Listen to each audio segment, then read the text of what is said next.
आज लेके आए हूँ, क्या करें जब बच्चे पढ़ाई लिखाई से भागें। तो हम आजकल के माता पिता की ये बहुत ज़्यादा समस्या चल रही है कि हमारा बच्चा पढ़ाई नहीं करता, वो पढ़ाई से बहुत ज़्यादा भागता है। जैसे पढ़ाई का नाम लो तब वो तुरंत भाग जाता, खेलने लगता है या फिर कोई बहाना बना लेता, वो पढ़ाई लिखाई में बिल्कुल भी नहीं उसका मन लगता है, वो भागता रहता है। तो आइए आज मैं आपको कुछ टिप्स बताती हूँ जिन्हें आप इस समय फॉलो करेंगे तो बहुत ज़्यादा आपको फ़ायदा होगा। क्योंकि इस समय नया सेशन आया है, जैसे बच्चे नई-नई क्लासेस ज्वाइन कर रहे हैं, तो अगर हम शुरू से ही उन्हें ध्यान देंगे, उनका ध्यान पढ़ाई में लगाने की कोशिश करेंगे, तो वो अच्छे से उनकी जब नींव मजबूत होगी तो उनका आगे का साल भी बहुत अच्छा जाएगा। तो इसीलिए हमें इन टिप्सों को ज़रूर फॉलो करना चाहिए। अगर आप इन टिप्सों को फॉलो करेंगे तो आपका बच्चा भी पढ़ाई में अच्छा होगा। सबसे पहली टिप्स ये है कि हमें ये करना है, हमें रोल मॉडल बनना है। जैसे आपको ये करना है कि बच्चे अपने मम्मी डैडी से ज़्यादा चीज़ें सीखते हैं, तो हमें ये करना है कि हमें उनका रोल मॉडल बनना है।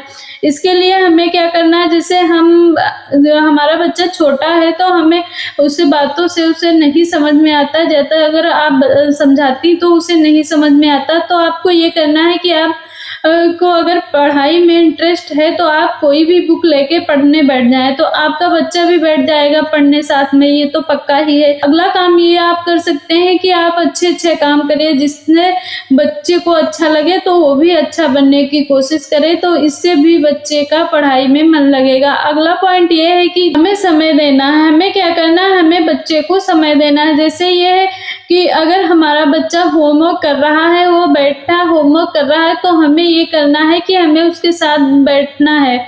जब बच्चा हमारा होमवर्क करे तो हम उसके साथ बैठकर उसे टाइम दें, उसे देखें। ये नहीं करना है कि हम बच्चे के साथ तो बैठे हैं पर हम फ़ोन में बिज़ी ही या टीवी हम देख रहे हैं बैठे, तो वहीं बच्चे को बुलाकर बैठ लिए कि बेटा यहीं आके आप होमवर्क करो, मैं देखूँगी आपका होमवर्क।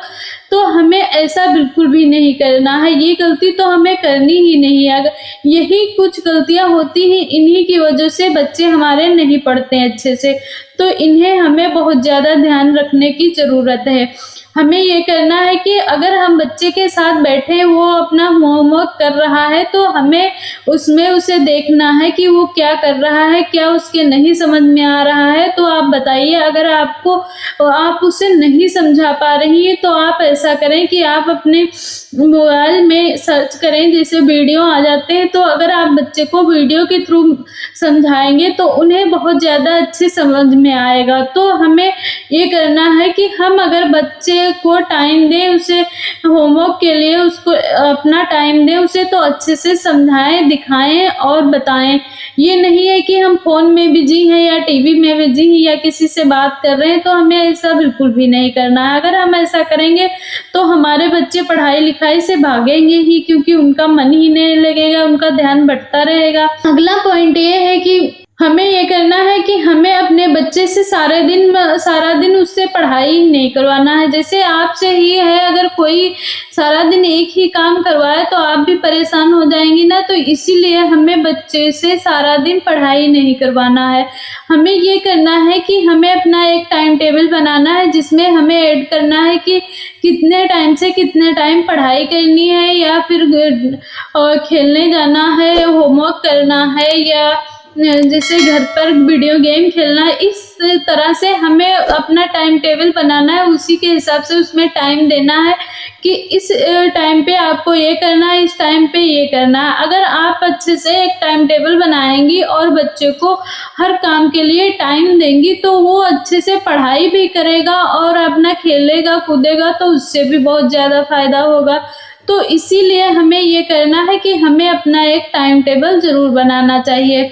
और ये भी ध्यान रखना है कि अगर हम टाइम टेबल बनाएँ तो हम बच्चे को ये भी बताएँगे, अगर आप नहीं ये टाइम टेबल फ़ॉलो करेंगे तो हम आपको पनिशमेंट देंगे, और पनिशमेंट ऐसी होनी चाहिए जो बच्चों को अच्छी नहीं लगती। हमें ये नहीं करना, हमें उन पर हाथ बिल्कुल भी नहीं उठाना। अगर हम हाथ उठाएँगे तो बच्चे हमारे ज़िद्दी होंगे, गुस्से में रहेंगे, वो बिल्कुल भी पढ़ाई नहीं करेंगे। हमें हाथ बिल्कुल भी नहीं उठाना, हमें ये करना है, हमें उन्हें समझाना है कि अगर आप ये टाइम टेबल फॉलो नहीं करेंगे तो जैसे आपके बच्चे को जो काम करना बिल्कुल भी नहीं अच्छा लगता, उसे बहुत ज़्यादा गंदा लगता, वही काम उसमें आप दे दीजिए कि अगर आप नहीं करेंगे तो पनिशमेंट में आपको यही काम करना पड़ेगा। तो अगर आप ऐसी पनिशमेंट बनाएंगे तो बच्चा वो ऑटोमेटिक वो काम ज़रूर करेगा। अगला पॉइंट ये है कि हम माता-पिता को ये चाहिए कि हमें ये जो टीचर मीटिंग होती है इसकी इम्पोर्टेंस समझनी चाहिए। बहुत से माता-पिता इसे इग्नोर करते हैं, तो ऐसा बिल्कुल भी नहीं करना चाहिए। इसे जैसे टीचर मीटिंग होती है तो हमें ज़रूर जाना चाहिए। इससे ये होता है कि हमें ये पता चलता है कि हमारे बच्चे स्कूल में कैसे हैं, उनका पढ़ाई में कैसे चल रहे हैं, या उसके स्कूल में कोई शिकायत तो नहीं आ रही। इस तरह से हमें उनकी सारी एक्टिविटीज़ का पता चल जाएगा अगर आप स्कूल में जाएँगे। अगर आप स्कूल टीचर मीटिंग में जाएँगे ही नहीं तो आपको पता कैसे चलेगा कि आपका बच्चा क्या कर रहा है, कैसा पढ़ाई में है।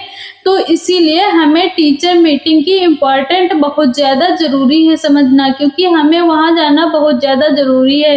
अगर हम वहाँ जाएँगे तो हमें पता चलेगा कि हमारा बच्चा स्कूल में कैसा है, क्या कर रहा है।